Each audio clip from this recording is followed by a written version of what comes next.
Hey, Last Looks crew. Now, does this sound familiar? You've been told to focus solely on your technical skills and perfecting your craft as a hair and makeup artist, yeah? But despite your talent, you find yourself struggling to advance your career and feeling stuck in the same place. Putting all your energy into your art without seeing the desired results can be disheartening. Maybe it's time to shift your approach just a little and consider the significance of positive working relationships and collaboration with others. Now, in this rerun episode of the Last Looks podcast, we chat to Jason Collins, a makeup artist and founder of Autonomous FX. Jason shares his experiences in the industry, emphasizing the importance of collaboration and positive working relationships.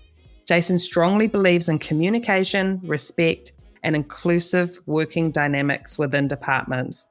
Through his journey, he showcases the power of teamwork, a positive mindset, and continuous learning in building a successful career. Now, I first met Jason on Blade Runner 2049 in Budapest. It was a long time away from home and I was not finding that easy. Jason was coming and going from the project and was the perfect person to just pull me out of my funk. He has a positive outlook, loves a good chat and a good laugh, an incredibly approachable and easy guy to work with. And since then, I've been lucky enough to work with him again on Captain Marvel, Don't Worry Darling, and Babylon. I thoroughly enjoyed this conversation with Jason because his message is positive and inspiring. His views on teamwork and collaboration are something I hope more artists and people in his position strive towards. I have no doubt you'll take away some valuable nuggets of gold from this rerun episode with Jason Collins. And don't forget, guys, check out the new website. Last Looks has had a makeover. I'm excited. So head over to last-looks.com and see what we have on the site, but also what we have coming soon. You'll see on the homepage information about our live Q&A event coming up on November 4th with hair, makeup, and special effects designer Sarah Rabano. Now, Sarah is our highest downloaded episode. That means she's had more listens than any other guest on the podcast. And for this live event, you guys get to ask her the questions.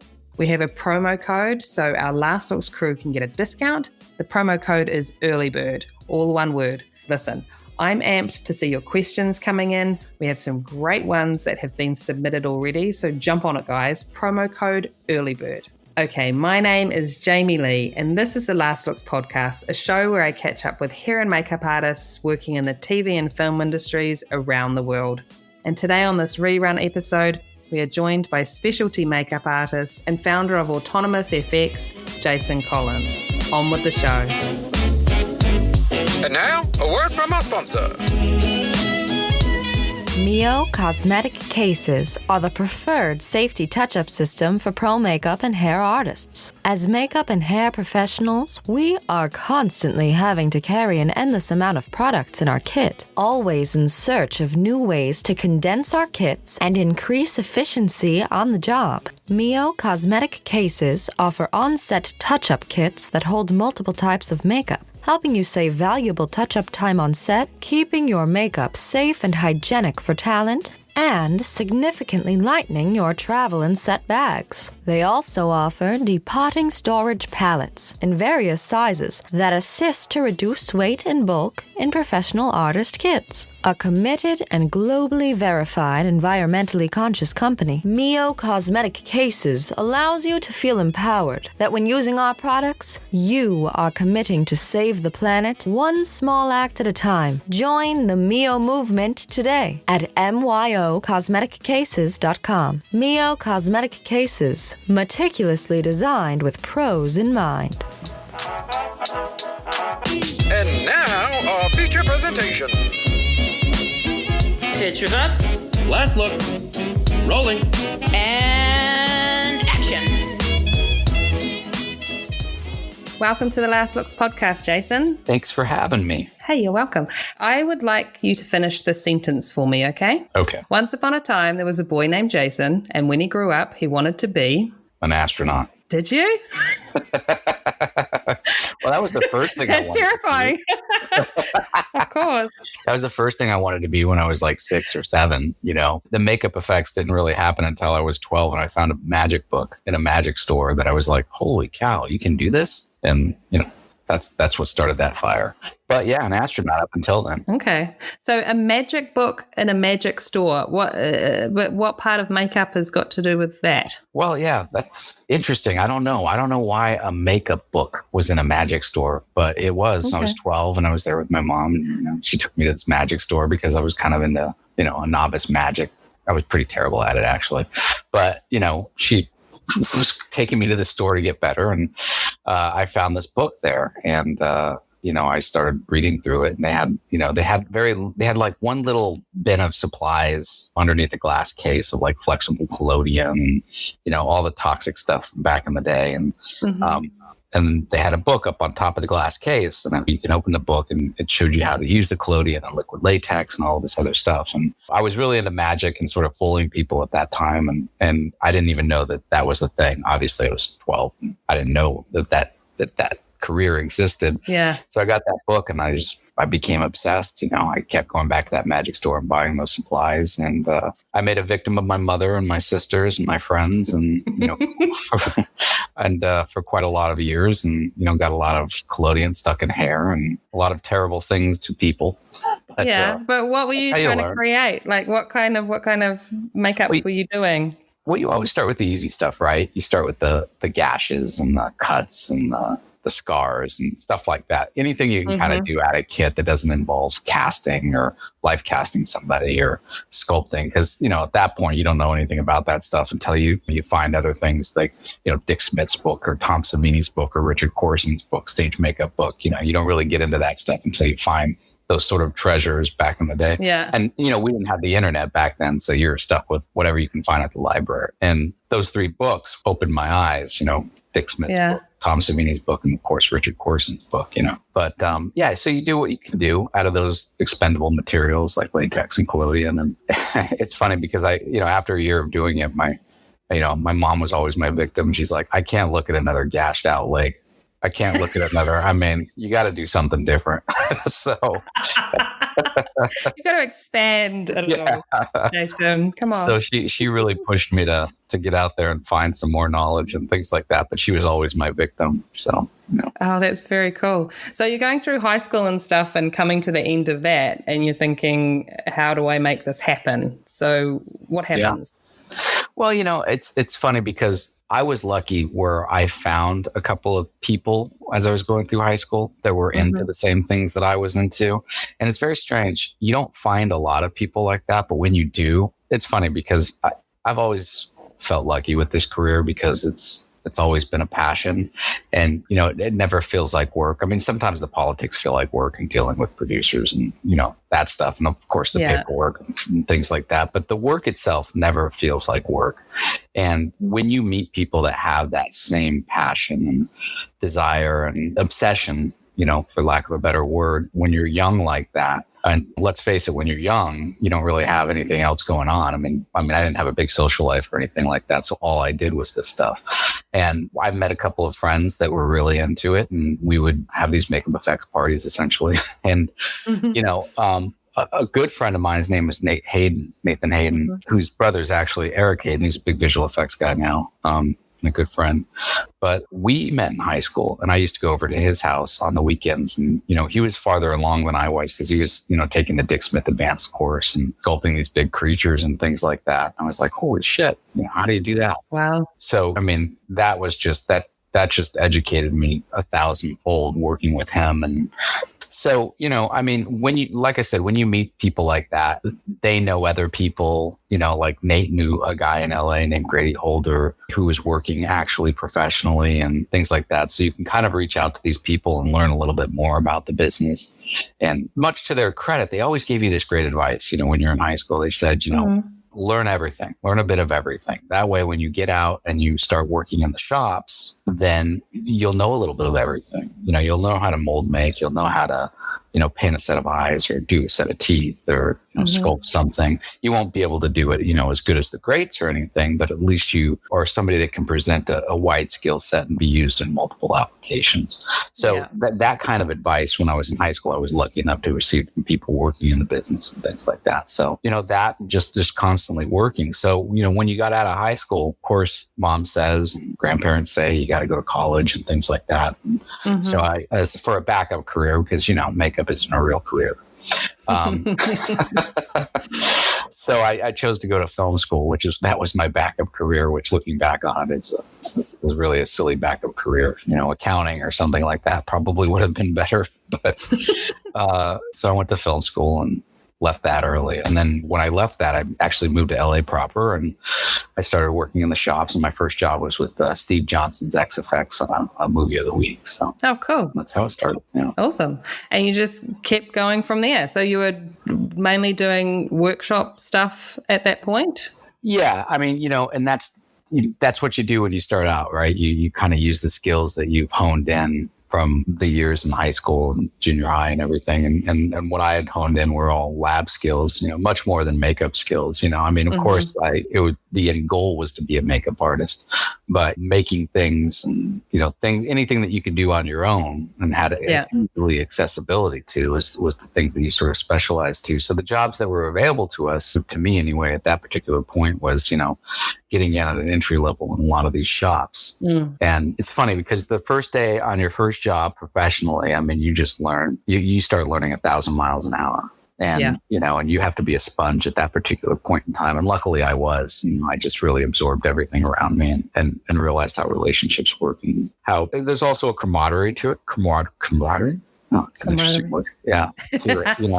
I mean, there is one in the trailer, but there's definitely one in the shops too. And it's learning how to, be there for other people and they'll be there for you. And, you don't get anywhere without other people. So yeah, it's a good way to look at it. Yeah, absolutely. And, from there I did, I worked in a lot of places. I worked at K&B for a long time, for a lot of years.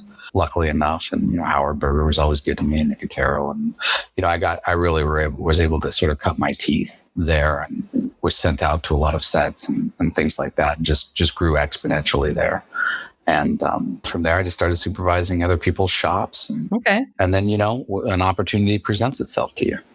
And what opportunity is that? Well, that's funny because I was working for another guy's shop and I was supervising his shop. And at the time we were doing 2 or 3 TV shows and it was a relatively young shop.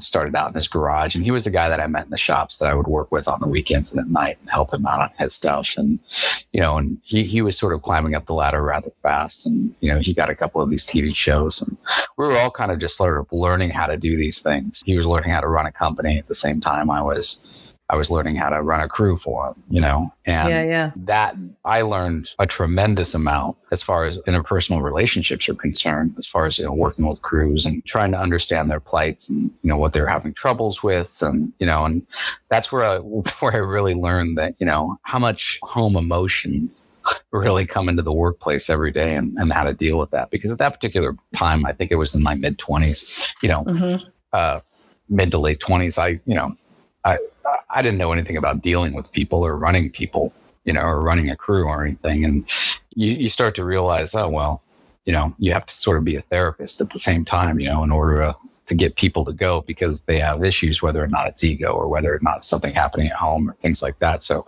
through that experience of running his shop and running those crews, I was really able to sort of hone in those skills of really how to deal with people and draw boundaries and still be friendly, but at the same time, still be professional. Yeah. And this sort of opportunity presented itself. I had worked with this gentleman for quite some time and, we were sort of growing apart in that. And it was one of those situations where everything runs its course, right? Relationships run their course and work runs its course. So that relationship had just run its course. And when you're in a position like that, sometimes you get tired of carrying the water weight for the whole shop and things like that. And at some point you realize, well, why can't I do this on my own? Why can't I do my own thing? I mean, yeah, it's going to be hard. It's going to be a struggle uphill and everything, but why couldn't I do that? Yeah. And that's sort of where the name Autonomous was born from. which was, autonomous means, you're doing it on your own. You're self-driven kind of thing. And that's the name of my company. So at the time I was working with a guy, his name was Elvis Jones. And, we'd had a lot of conversations about this. And I told him about my idea and he was like, yeah, that sounds great. So he kind of came with me and we sort of built this thing from the ground up. And, I went down and incorporated and I just crossed my fingers and hoped for a job. And we got one and, we worked together for a few years and that was great. So yeah, that's the sort of origin of the name of the company, Autonomous. And it's looking back on it, it's not the easiest name in the world. A lot of vowels for it. I get a lot of people that, when we were first starting, they're like, hippopotamus effects. What is that? And I'd be like, wow, people weren't really educated, are they? I knew at an early age what autonomous is, but a lot of people don't. I get a lot of people that call and they're like, is this autonomous? Oh my God. I mean, I knew how to read it and say it, but I'll be honest, I didn't know what it meant.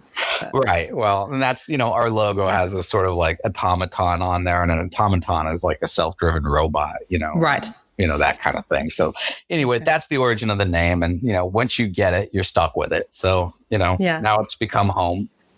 That's awesome. I think it's great that you were able to see that you were carrying somebody else's weight when you were working for somebody else and thought, why not make this weight my own and start my own company, and all of this pressure that's on me is for me. Do you know what I mean? Like it's your baby instead of looking after somebody else's. And I think that's a great step to make if you feel like you're up for the challenge.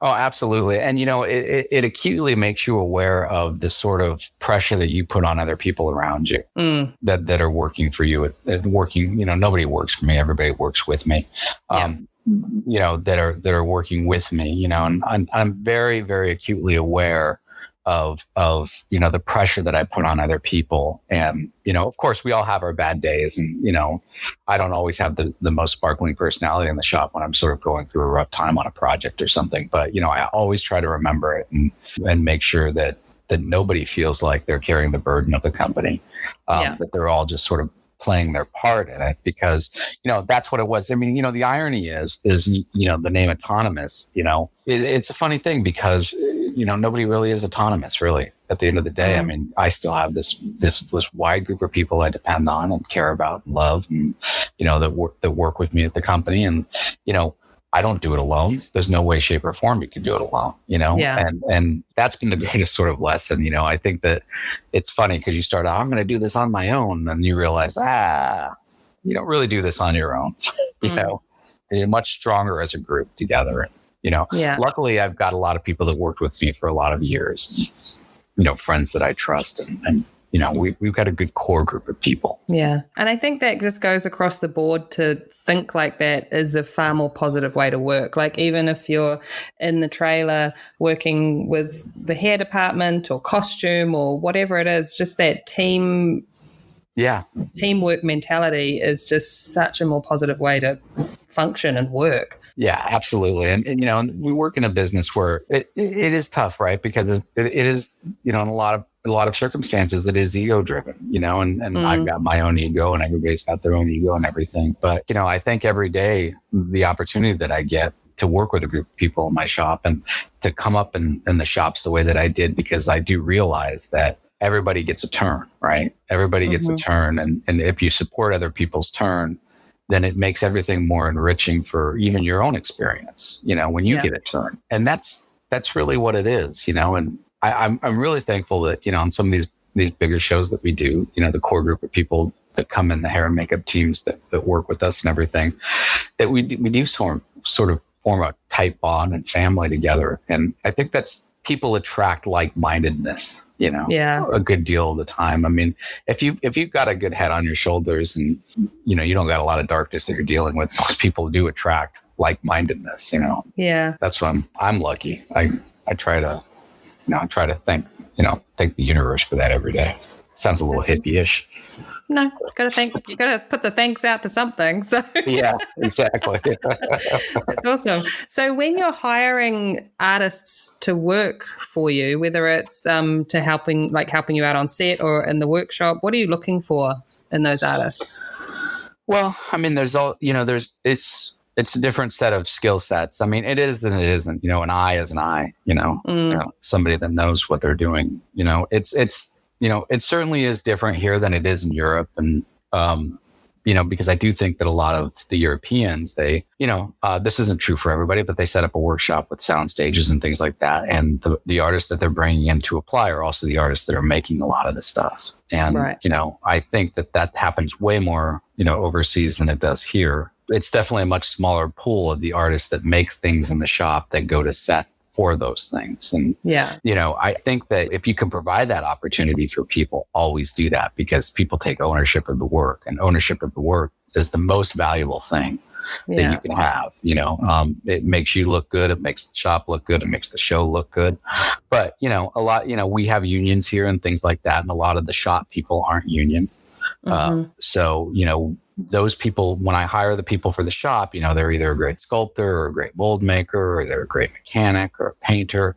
Everything's sort of compartmentalized now because people have gone off to really specialize in certain things. And, everybody sort of has a general knowledge of everything, but people do one thing better than the other thing. And that's what you want. You want to bring in people that are the best of who they are and what they can bring. Yeah. So, when we do that, when I staff a show on set, it's a whole different sort of set of artists most of the time. And it's, people that I've worked with and known for years and trust, and that we all get along, and it's sort of going to be drama free, and that, have your back, And I think the first thing is, besides talent, but everybody has talent that we know and work with. It is the personality, right? Because you have to jive with them, and you have to know that, in a rough circumstance, they won't freak out, or they'll know how to sort of approach it. If they're having a problem with a producer or director or another artist in the trailer or something like that, you want somebody with a level head. Yeah. Somebody that can really sort of take apart a problem and really understand for the base of what it is, and try to sort of disarm it rather than make it worse. Yeah. And, that's sort of what I really look for above all, even above talent sometimes. I mean, you'll be working with somebody that, let's just say there's 5 people that are just much more amazing than them, but they are superb at handling people and things. And, luckily, all the talent's pretty much on par of everybody that I work with and I know. So, everybody's really good. And you just find those people, and like I said, you just really sort of really navigate yourself towards those people. Like-minded people find like-minded people. And that's really what I sort of hire for when I'm staffing a show. And also, because I do prosthetics mainly, and we're building stuff in the shop and everything, it is always worthwhile to me to get people that do have a shop experience and a shop background, because there are suggestions. So there's a continuity, right, between the studio, the shop that's building it, and the makeup trailer that's supplying it, whether you have a Mark Arborino or a Richard Redlifson or a Glenn, working with you, they have a good shop background, and they could say, I think the foam's a little too dense. I think, or I think that, the silicone, maybe you can bump up the plasticizer to 180%, 190%, things like that, so those things are really helpful, because you can really zero in on what the problem is. And rather than somebody that's just a great applicator that doesn't really have a lot of great experience making stuff, because they can't really problem solve it for you. They could just say, I'm just having this problem. Yeah.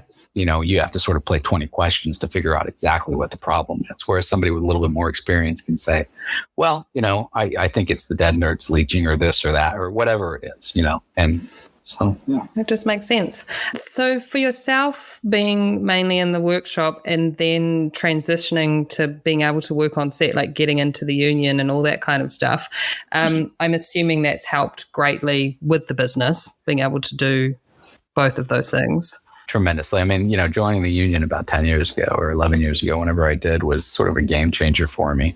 As far as the shop was concerned, it was, I was able to get out there and meet a lot more people, because, people don't mind getting things for a shot, but and sort of, they say, okay, well, you guys make this stuff, you make it for me, and then I'll have these people apply it. But if you can get out there and stand behind your work, like you're going to bring it to set, or you're guaranteeing it, or, people really, really like that a lot more. So a lot of these department heads that I'd worked with really like that I can build the stuff and bring it to set and work with it. And, I can make sure that I stand behind the product in which we're building, and whether it's creatively stand behind it and guarantee the craftsmanship behind it, that really sort of putting a face with the product really was helpful for a lot of people. And, it helped my shop tremendously. When you're not department heading a show, or you're not doing, those things, you're able to sort of have a lot of tendrils with a lot of different places. You can go work this show this day, work that show that day.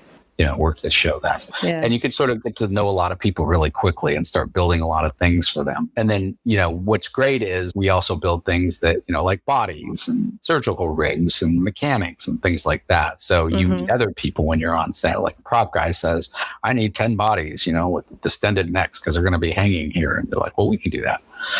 So that's cool.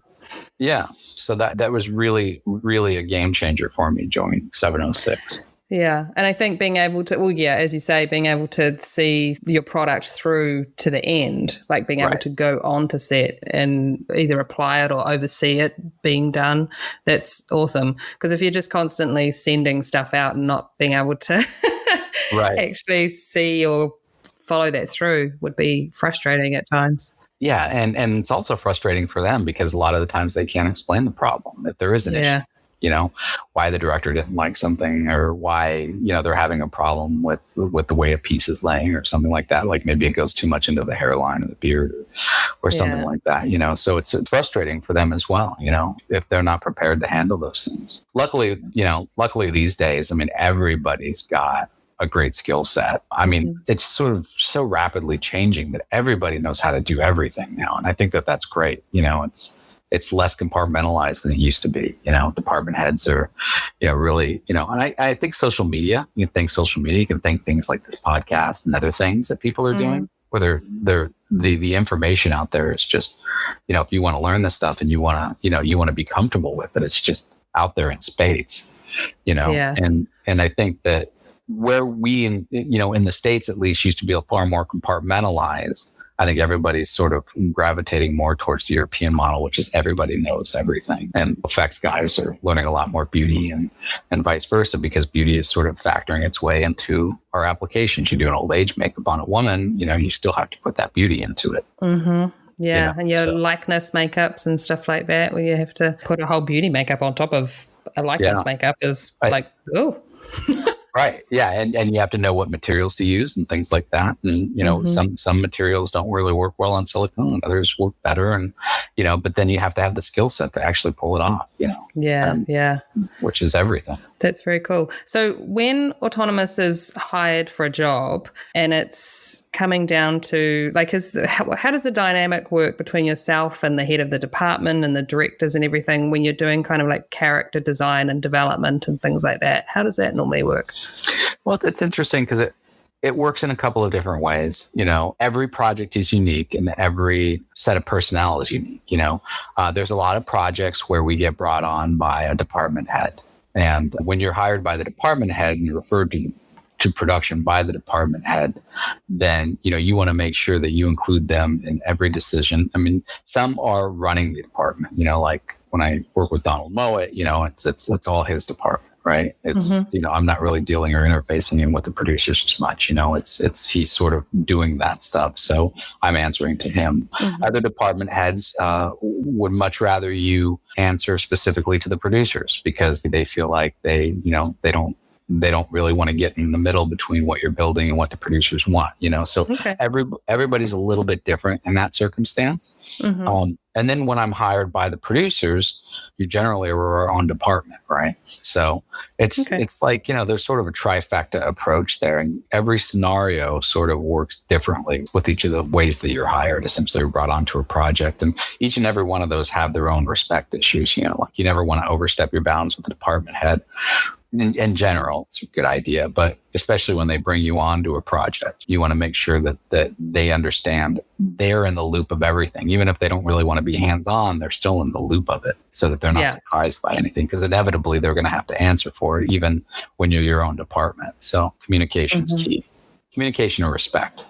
Yeah, that's awesome. It's a good way to go about it. I was going to ask you, do you have more of a passion for certain types of makeups, like realism or likeness makeups compared to creature and gore kind of stuff? Yeah, absolutely. I think realistic and likeness makeups are, that's the sort of, that's the ultimate goal, right? That's the ultimate magic trick, if you will. It's like how to really, really, really fool somebody, and creatures and stuff, I wouldn't say that creatures are easy. I wouldn't say the gore is easy. Every sort of effect has its own dynamic and has its own challenges, right? So, with creatures, it's, you can have something with sharp teeth and pointy ears and everything. But, if you really want to do something different that people haven't seen, that's really when it becomes hard and challenging, right?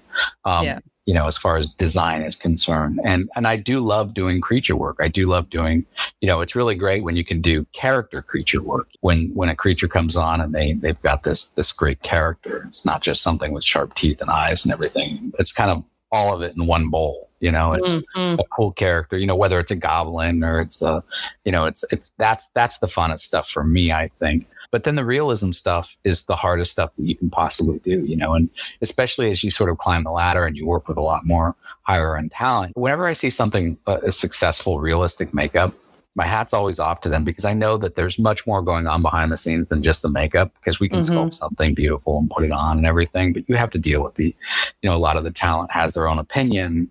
Maybe it's ego. They don't want to look so old or so overweight, but that's what the script is calling for, and so you kind of have to bring them into, especially the bigger the actor, of course, you have to include them, and, they're going to have their 2 cents, and you have to make sure that you diplomatically sort of handle that approach to it. Yeah. As you're designing the character, so that it's all one thing, and you're not alienating them, because when you alienate them, then they don't get to be part of the process. And let's face it, at the end of the day, your makeup only lives or dies based off their performance. Yeah. So, you have to really make sure that they're in your corner and stuff like that. So that's its own set of challenges. And I enjoy that and love that as well, So it's not just like a dead sculpture sitting on somebody's face. It's they brought it into a character. But I think to answer your question, I think I really love just character work, not just an old age for the sake of an old age, or something like that. It's just somebody that brings a character to something, like I always love, like, even though I don't really like the movies, but I love Eddie Murphy stuff, like The Nutty Professor and Coming to America and stuff like that, where he's so great in the makeups and he really makes these like characters that are just so over an edge, they're over the top, but they're so much fun. And I love that kind of stuff where it's like, a lot of life is brought to it. Good partnership between performer and makeup. Yeah. So since starting the company back in, what was it, like 2005? Yeah, we officially started in 2005. Yeah, we just had our 15-year anniversary. Wow. That's very cool. No. Actually, 15-year anniversary would be in September. So yeah, we're coming up on our 15-year anniversary. Yeah. So how has the company changed and grown since then? Wow. Yeah, it's changed a lot. It's grown tremendously. You always have moments of growth and then retraction, depending on the market and where people are shooting and, what's going on. Like when we first started, we had a lot of growth because we were new on the scene and, we were talking to a lot of people and, we were able to get this show or that show and build a small piece of it. We weren't the main shop, but we were able to provide a couple of things and we did that and we grew and, and then, you sort of come into uphill things, right? Like, let's just say there's a writer's strike or something like that. So you have to retract your business a little bit because, things are shutting down. When the economic crisis hit in 2008, it was tough for us because we were still a relatively new shop, and things really sort of retracted. People weren't making the big stuff that we were getting a small piece of, like building, like, let's just say it's like Race to Witch Mountain when we first started that. And, there was a lot, big set pieces we were able to build. Well, people weren't making the $100 million films for a minute there. Yeah. So they were just either making like, $100,000 film, or they were making some gigantic tentpole movie, which all the big shops were doing.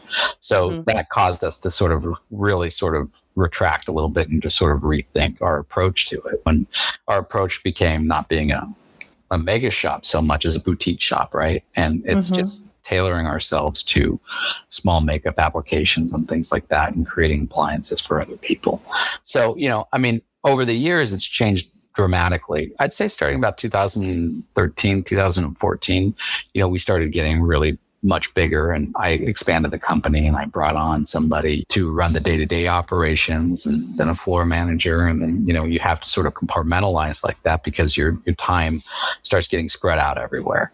Yeah. And, because, we handle anywhere from like 1 to 4, 5 projects at a time sometimes. Wow. And, right. You can't really, doesn't mean that all the projects are huge, but you can't contain all that information at once. And also, when you spread yourself so thin, people don't like that, because you can't personally talk with them or deal with them, so they don't feel like they're getting your best. So, you start to develop relationships with people that you bring in, like the guy that runs my studio, Mike McCarty.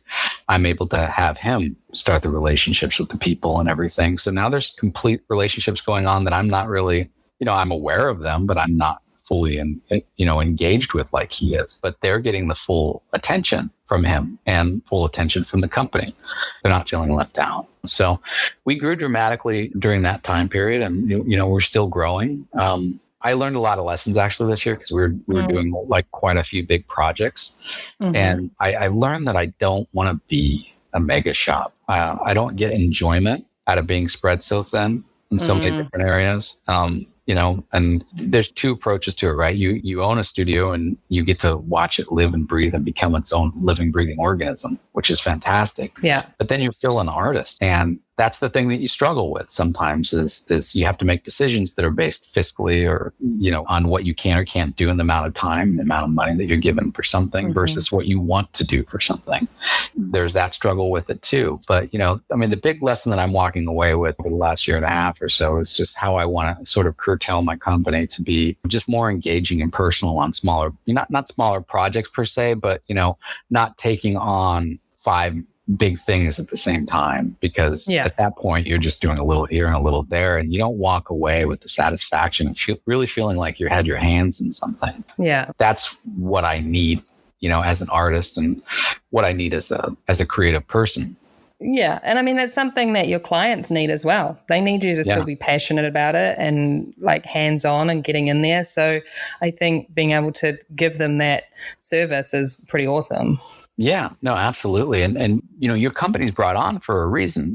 They like what you did in this show or this project, or they like what they've heard about you, and you have to be sure that you are able to give that to them, If not, what's the point of doing any of this? So, there's always lessons to learn. And that's the thing that I walk away with all of this, is that the reason why it never gets boring or never gets stagnating for me is that, I'm always growing, whether I'm growing as an artist personally on set or whether I'm growing, with the company, and I still go and do just day playing gigs for a lot of people that my company's not really even involved with, and I do that because it's fun. I don't have any responsibilities, but B, it's important to get out there and to keep your skills sharpened. And it's important to work for other people and to see how they're running things, and to pick up on what they're doing, because you never stop learning. And that's what I like about this, this industry and this job. And that's why it's never boring,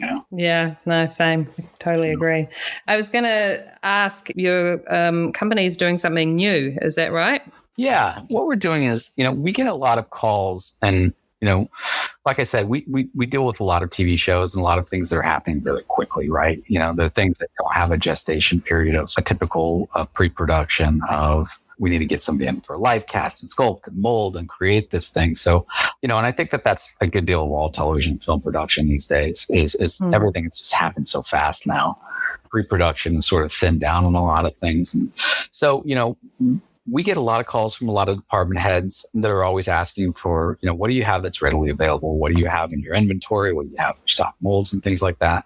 And, it's tough because, you spend half a day or my project managers spend half a day, combing through all of our stuff to send pictures to department heads and, how big is it? What color is it? And, I don't know if it'll work. Do you think? And, when you do that, you're kind of wasting money, right? It's not really cost effective because you're taking your project managers off of the daily shop builds and things like that to answer these questions. Yeah. And they're important questions and they need to be answered. So, what we started doing for ourselves, we created a database for our company. So it's on our central server so that, we can consult this database and pull up, whether it's a scratch or a burn or, a slit throat or whatever, and know all the specifics, know where the piece is. And what I decided was last year, I was like, well, we got this whole catalog that we're consulting. So why not make this catalog open to everybody? Okay. Open to all department heads, not everybody, because, we don't really have any, we definitely don't really want to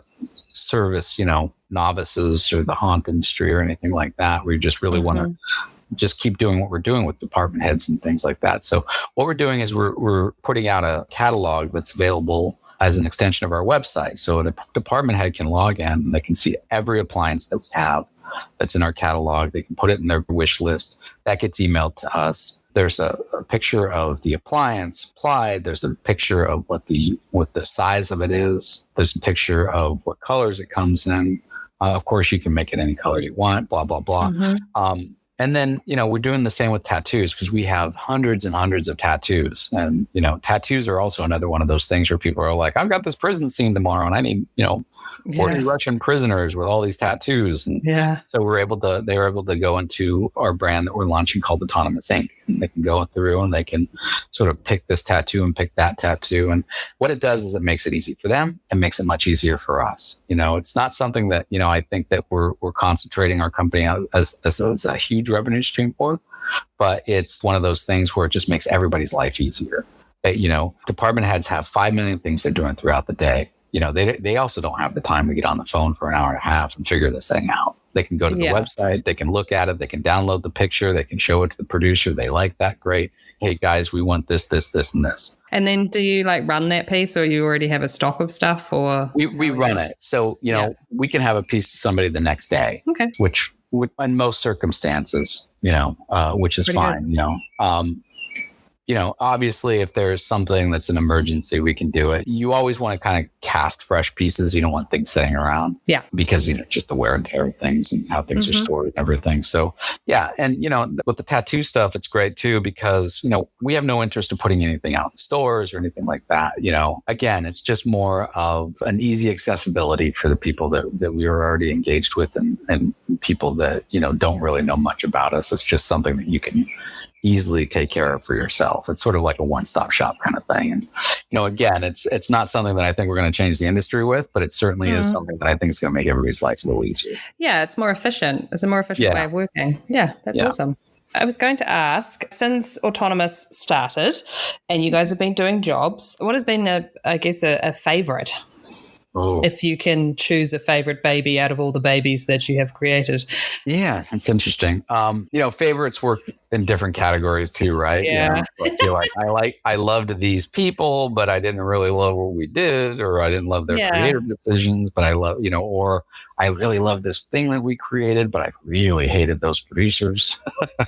So what's been the most enjoyable one that you remember that you just loved working on? Enjoyable. We did a small film a couple of years ago that I really loved. Not hardly anybody saw it, but it's a movie called Under the Silver Lake. And it's by a guy named David Mitchell, who's a great director that I love working with. And he did a movie called It Follows. And this was his sort of follow-up to that movie. And it's Andrew Garfield was in it. And it's kind of this offbeat sort of film noir, kind of like it had a lot of 70s influences to it and things like that. But we were able to create so many things with it. There's so many offbeat characters. Like there's this character called the Songwriter who wrote every popular song you could have ever thought of. And he's sort of the linchpin of this movie. Now, David wanted the actor to be a really great actor that had a youthful energy. So he wanted to cast somebody that was younger, like in their 30s to 40s. And he wanted the look of the character was supposed to be like over 130 or 140 years old. But he still had this vibrance about him. Had the sparkle in his eye kind of thing. Yeah, exactly. So that was like a real challenge, right? Like how far to take the makeup, right? Because he still wanted the appearance to be ancient, but he wanted some youthful elements. So it's like, we did the hair work had some youth to it, and the eyes had a little bit of youth to it, but the makeup had a little bit of age to it. And that was just one of those like really great relationships going back and forth with the director that was really like, really supportive for what you do, but really also just sort of gets its kicks off and enjoys it and allows you and trusts you to sort of to create something like that. And so I wish more people saw that film. I don't think the studio really knew what to do with it, so they kind of buried it a little bit. But it's still a fun movie. It's really fun if you have like 2 hours, a little over 2 hours to sit there and immerse yourself into this like, little world. But so it's usually the smaller ones that are a little bit more fun because you're more hands-on and engaged with everything and everybody. Yeah. The bigger ones. Yeah. Yeah. I think too, if you have a director that's really into the collaboration and is excited by what you're doing, it's, I don't know, it's just so much more fun. Because you're just like kids playing and having an awesome time and going, this is awesome. Let's do it this way. And it's fun. Yeah. Well, and I've done a lot of jobs where I've worked with directors that don't really know what they want. I did a job a few years ago, and it was a director that wasn't really familiar with effects, and come to find out he just really doesn't like effects, but the movie had a good deal of effects in them. But, and so he had to sort of wrap his mind around metaphorically what the effects meant for the characters and things like that. And, that was his approach to it. And, that was, while that filming experience wasn't the greatest filming experience I've ever had, it certainly taught me a lot, and that kind of became a little bit of a favorite project because it taught me how to deal with people that, that aren't excited about what we do. Yeah. And that need to have a deeper explanation of what it means for their characters or something. It's just not something their characters are doing. It's something their characters are experiencing. And, the good and the bad, right? Every creative person you work for has, their own dimension that you have to deal with.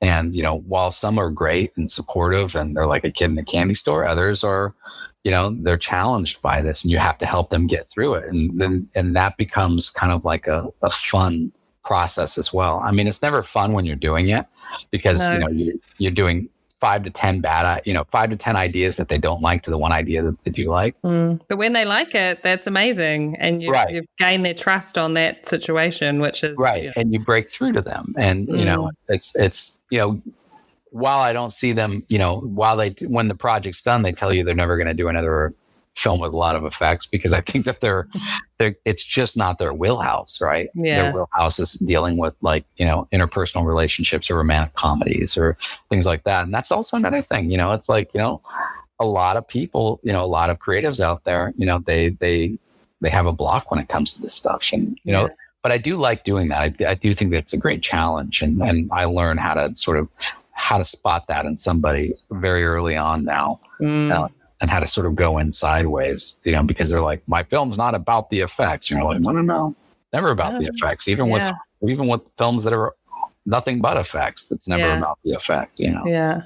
I think too, there's probably those people that you come across that have maybe had a bad experience in the past and just like, no, I don't like effects because they obviously they worked with someone that it was just a terrible situation.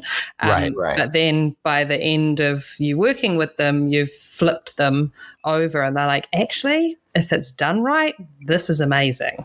Yeah. And it's funny because whenever a director or a producer says something like that, you're like, oh God, here we go. And it feels like you're constantly proving yourself to them. Yeah. And you are, but at the same time, you're an ambassador to what you do, and you don't want it to be written out of things in the future. And it's important that you sort of carry that torch and you show them that it can, it doesn't have to be an arduous process like it was. It can be something that they can enjoy and everything. But those those experiences, they're a diamond in the rough, right? You don't really, when you realize, you see that sparkle in somebody's eye and they realize, oh, this really can be great. This is great, Yeah. and you're like, I've converted somebody. Yeah, it feels good. I've had the same thing with wigs when a director's just being like, I hate wigs. I don't want to work with wigs. Yeah. And it's just like, oh, maybe you just haven't had an experience with where it's been done right. Right. And then you go through the camera tests, and they're still sitting on the fence going, oh, I'm not sure if I want the wig or not. And then they see it on camera and they're just like, oh, actually, that doesn't look too bad. I like it. Looks good. Yes.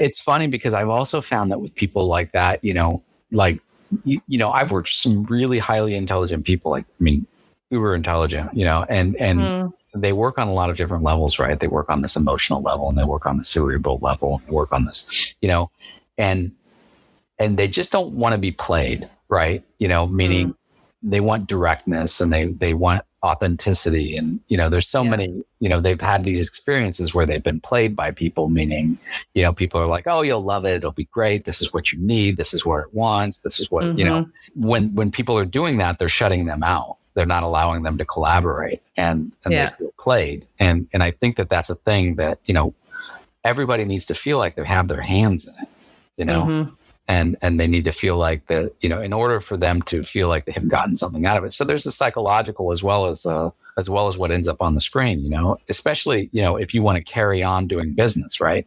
Meaning you want those people to call you back the next time, because you want them to have had that sort of mutual experience with you where you guys actually collaborated and created something together, rather than just moving on to the next shot next time, or the next, makeup artist the next time. You want to build relationships because you enjoy it, but also continuity of work.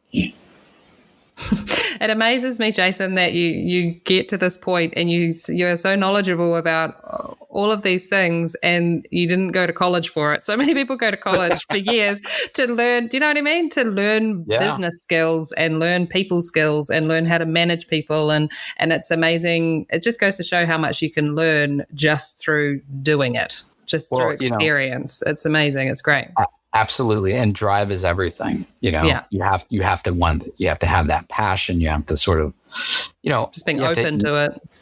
Be open to it and eat, drink it, and sleep with it. And passion's a whole other thing besides education, and I think that once you have it, you do what needs to be done to make it work, to make it successful. And a lot of that's just, learning how to deal with yourself. More importantly, you're the biggest obstacle there is. Yeah. I had somebody ask me the other day, I was just chatting with them about the podcast and like, what should I ask this person? Need some questions, rah-de-rah. And they were like, oh, could you just find out if like heads of department, if they've had any training on managing people or how to run a department? And I'm like, I was thinking about it. I was just like, I doubt anybody has. No, I don't think so. I was just like, I think I could ask that question, 100 people that question, and probably maybe 100 would reply that they have not had formal training in that way. Maybe they've come from a career before getting into this line of work where they had experienced it and learned it, but I feel like it just comes with experience. You just kind of throw yourself into it and learn along the way and watch and grow from just working with other people. Absolutely. I don't know if anything, and our field isn't one that you can take a seminar on, right? Because you're dealing, not only are you dealing with HR and managing people and making a safe workspace for them, an environment for them, you're dealing on a much more vulnerable, raw level, and that's creativity. Whether it's the artists that are working with you in the trailer or the shop, because they have their own sort of rawness and creativeness that they bring and vulnerabilities, or whether it's working with producers and directors, it's that thing that you can't teach. It's you have to work at it to develop those skills. And I've had a lot of misfires with a lot of people that got me to this point, that taught me these lessons. You don't come out of the bag knowing these things. It's only something you can get with field experience. And I don't care how many classes somebody takes. No. You'll learn the book, but you won't learn to read the signs. I think on the other side of learning through your own experiences in the way that being treated in a way that you did not like, and you think, I'm not going to do that. Right. Do you know what I Right. mean? Yeah, Like yeah. you'll see Absolutely. the positives of like how somebody runs something or does something. You're like, oh, that's really cool. That's really cool. But it's always going to stand out to you more when it's something that affects you in a negative way. And you'll be like, you know what? That is not a cool way to do things. I'm going to remember this, and I'm not doing that to another person because it feels horrible. You're like, I'm definitely not going to be a dick. Yeah, pretty much. And I mean, it's thank goodness that those people are out there behaving like dicks because makes you shine. Yeah, makes you go, yeah, I'm not gonna do that. That's not cool. Yeah, and there really is no reason for it. No.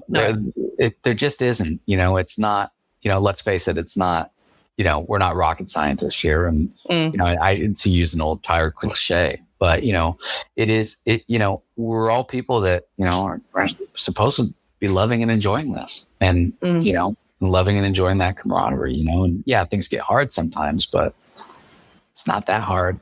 To be a civil human being. And that negative reinforcement I've learned more from than I did the positive, for sure. I think I'm the same. Yeah. Yeah. And I have to say, having worked with you a few times, I appreciate your attitude, because it's true though, because you sarcasm. But you always, every time I work with you, it's just like, this is going to be fun. Like Jason gets on with his job and does what needs to be done, but at the same time there's a smile and there's a laugh and there's a, do you know what I mean? Like I feel it's a good time. I feel the same. Every time that I get lucky enough to share the trailer with you, which, we have been in the past, it's like, it's one of those experiences where you're like, because I know that you're going to be working with great people too, and it's like, it's not just you, it's like the whole team. And so it just feels, it's fun. Yeah. It's fun, and it's fun to have that process together, Yeah. That's cool. Yeah. I'm the same way. And you're like, your bubbly personality is I like the New Zealand references for sidewalks. just have a good laugh. See, I don't even, you point things out that I'm like, I say that differently? Okay. Yeah. Anyway, so you're just educating me all around. There you go. It's a much better way of saying it than I say things, trust me. So within our industry, there's some pretty stiff competition. So I want to know, what do you think helps you stand out? Oh, I don't know. You got to ask somebody else that. I think that, artistically, do we stand out from everybody else? I don't know. I mean, there's a lot of great work happening out there. I think what really sort of makes us stand out is the fact that we really do try to sort of broaden.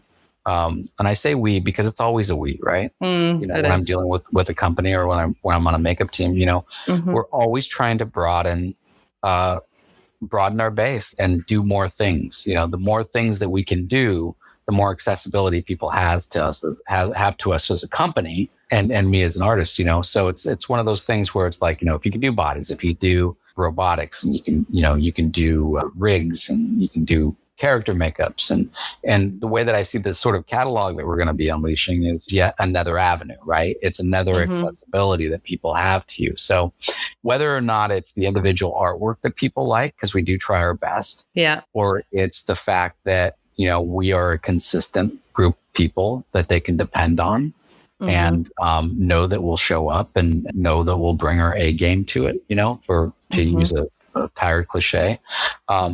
But, I think that makes us stand out more than other people or other shops, is the fact that we do try to be there in all aspects of those things, and we're consistent. And I think that that's key. I think you can be the best artist in the world, but if you're not consistent, then, people can't depend on you. That's the number one thing, is people have to depend on you. And I think if they can depend on you, then you can stand out above other people and other shops. And I think that's that way in business in general. Yeah.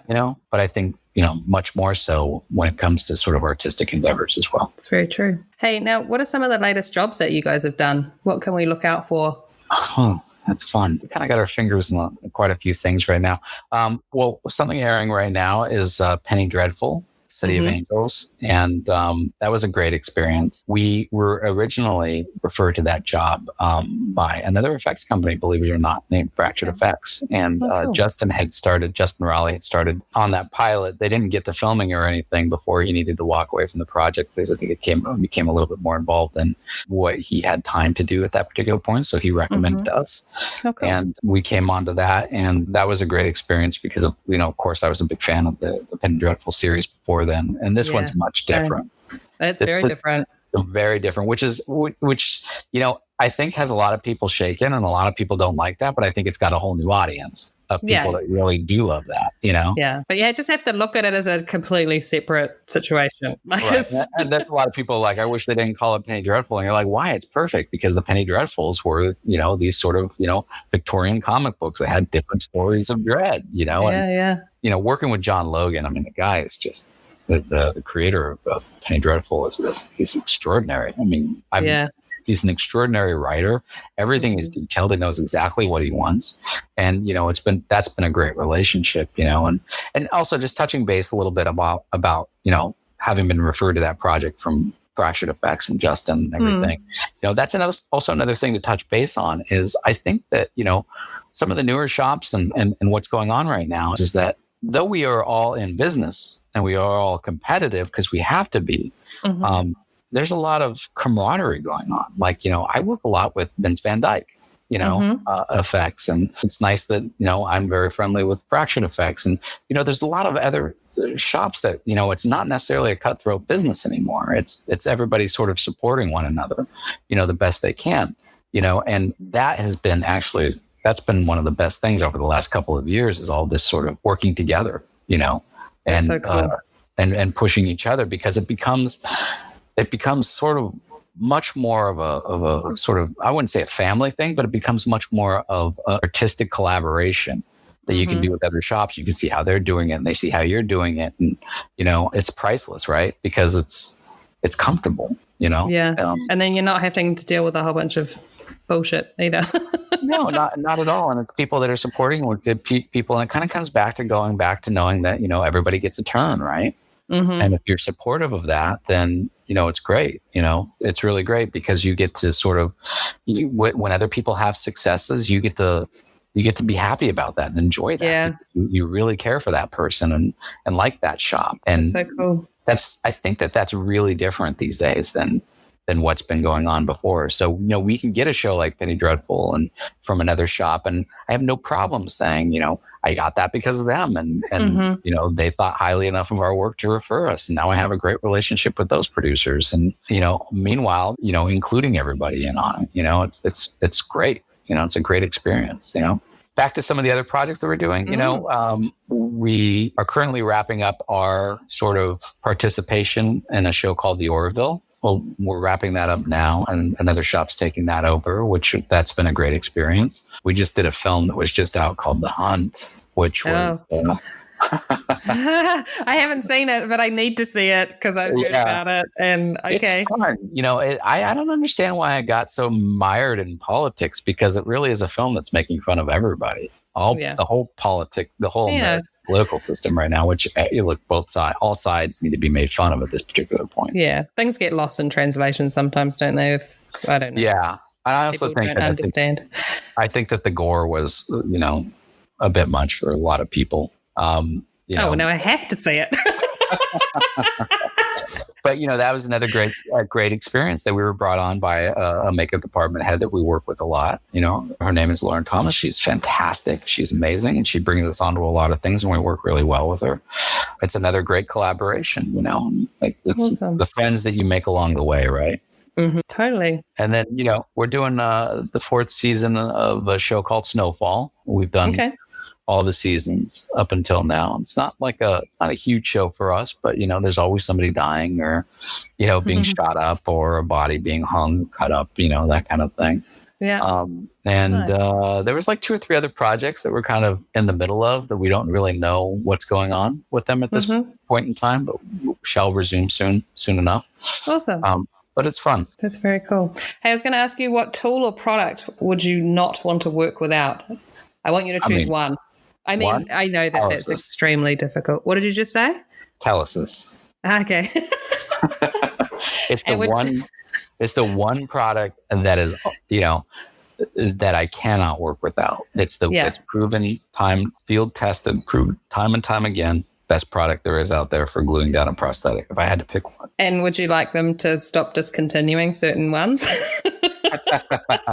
It's funny because at first I was like that, and then I started, having to use the other ones, and I found that the other ones, once you learn how to use them, are actually better. They actually hold better. I guess that's the point of bringing them out, right? Right. Like Telesis 5 was fantastic. Everybody loved Telesis 5. But then with Telesis 8F, I've found that's way stronger than Telesis 5 when it's used in the right way. You have to have, there's a little bit of a working curve with it, but once you learn, it's I think a better product than 5 was. Yeah. Oh, there you go. There's a trick. But everything is evolving, right? Companies evolve with their products, and standards, FDA standards are always being changed, and people have to always sort of change their product formulas, and you have to sort of change with them. The important thing is to really stand by, like PPI who makes that product, it's really stand by that product and that company, and, give them as much feedback, as you can when they ask you. And they're really receptive to feedback, which is fantastic. So that's one product I can't live without. Love it. And tell me, what one person would you like to hear on the podcast? Yeah, you should have Vince Van Dyke if you can. Yeah, okay. I love Vince, and he's got this. He's got a really great fresh eye perspective. He's another young shop out there that's doing incredible work and multiple collaborations with multiple people. And I'm a huge fan of his work, of course, and professionally and just personally, he's a really great friend, and I think you'd be a great interview. Thank you, Jason Collins. You rock. Love chatting to you. Always a pleasure. Well, thank you, Jamie. Thanks for doing this, actually, because these are a pleasure to listen to, because, I think that they're really focused, really positive, and the times that you're interviewing people, they go by really fast, actually. And it's really enjoyable listening to everybody's take on it, and you're getting like a wide variety of people from Europe, people from here, so thank you for actually putting forth the effort in doing this. Oh, you're awesome. Thank you. Awesome. Thank you.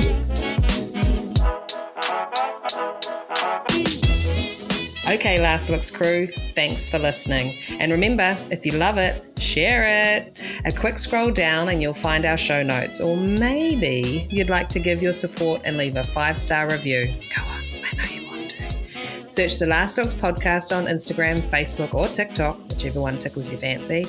And a massive shout out to the husband, Brett Stanley. Without his patience and tech support, this whole podcast situation simply does not happen. And cheers to Liliana Rose for her fabulous voice acting talents. Okay, Last Looks crew, that's a wrap for me. I don't need to be told twice to get out of here, so bye. I'll catch you on the flip side.